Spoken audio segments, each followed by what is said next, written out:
Hi YouTube, it's Princess Diamond. Welcome back to my channel. So in this video I'm doing butterfly braids again. I'm using a different method this time. If you have not watched my first butterfly braids video, I will link it up above down below. I did those ones kind of different than what I'm about to show you guys in this video. And real quick, I do want to apologize for the lighting. The sun was definitely not working in my favor but it is going to get better, so just hold tight. I apologize. So I was scrolling on Facebook and I came across a Facebook reel by Renika Styles of this technique. So I wanted to try it and share it with you guys and then just give my thoughts and opinions on it. So I am starting out with sectioning a small little piece there in the front that's going to be left out, and then I'm going to begin to braid down the hair. Now you can do this with just doing a regular cornrow, or you can do stitch braids, but for this method I will advise that you make sure you try to keep your braid very neat and very flat. You don't want a big bulky braid. So as you see it in the beginning, I kind of molded her hair. That section that I was braiding, I molded it as best as I can. My client has really thick hair, so I molded it as best as I can, just so that way it would lay as flat as possible. So somebody with like really thick hair and long hair probably would not be the best candidate for this method particularly, but this is a method that you will use for someone who does not want heat at all added in their hair but still want that really wispy butterfly look. So you're going to cornrow the braids all the way down, and then you're going to start crocheting the little pieces of braiding hair underneath the braid. Your first piece, you're going to start out a little small and then you'll gradually increase the size of the braiding hair. But then right about here I kind of just kept the pieces the same until I got to the very bottom. This method is not for everybody. Everybody is not going to like this method. This is just another method or another technique of doing this style. So after crocheting all of the braiding hair pieces, now I'm going to begin braiding it all down, starting with that little piece in the front section that I had left out, and then just basically I'm doing a braid on top of that first braid, and I'm just adding in the pieces from the left and the right, just doing a regular braid, adding in the braiding hair as I braid down. And again, just braiding directly on top of that first braid. What I noticed about this technique is that it is a bit more time consuming because you're practically doing twice the work. You're going to braid it down once and then have to braid it down again.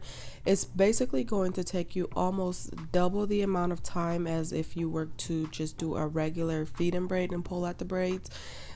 Because again, you'll have to braid it down once and then crochet in all of the pieces and braid that down again. With that being said, however, I do believe it's a good technique for those, especially with short hair.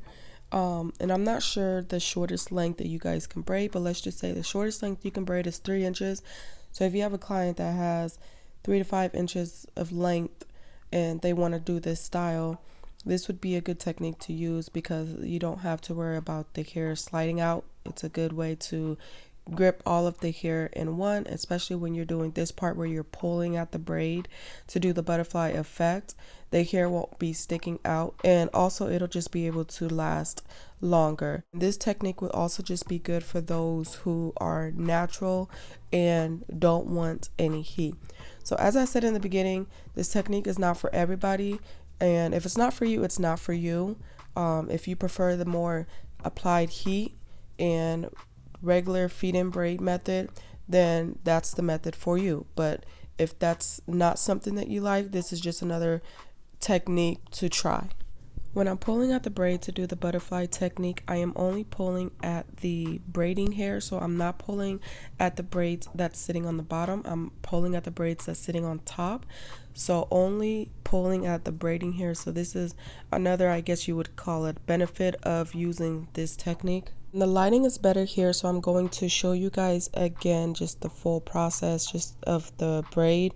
But I want to talk about just the, I guess, the downside of doing this technique. So as you can see, the braids in the middle are a bit bigger than the braids on the side naturally because her hair is thick in the middle, so it's going to be bigger, and that's part of the downside. So if you're, I already explained this in the beginning, but if you have a client with really thick coarse hair and you know the hair is much bigger, you tend to kind of see a little bit of the crochet. I wouldn't say the braid, but you'll see like the crochet at the bottom of the butterfly braid, so it makes it kind of bulky. You guys will see it when I show you guys the finished result. It's not too bad, but that is one reason why someone may not want to try this technique if their hair is just too thick, or if they're just not able to get their hair to lay very thin and flat, I guess, or their braid to lay very thin and flat.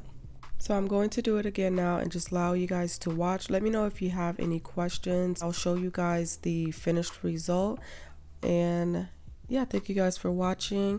If you haven't already, be sure to subscribe to the channel. If you like this video, if you like this technique, be sure to give the video a thumbs up, subscribe to the channel, and then let me know some other braid styles that you guys would like me to do, and I'll try to do that for you guys, or any tutorials that you guys would like me to show. Yeah, and I'll talk to you guys in my next video. As always, I hope you guys be blessed, stay protected, and stay filled with love and peace.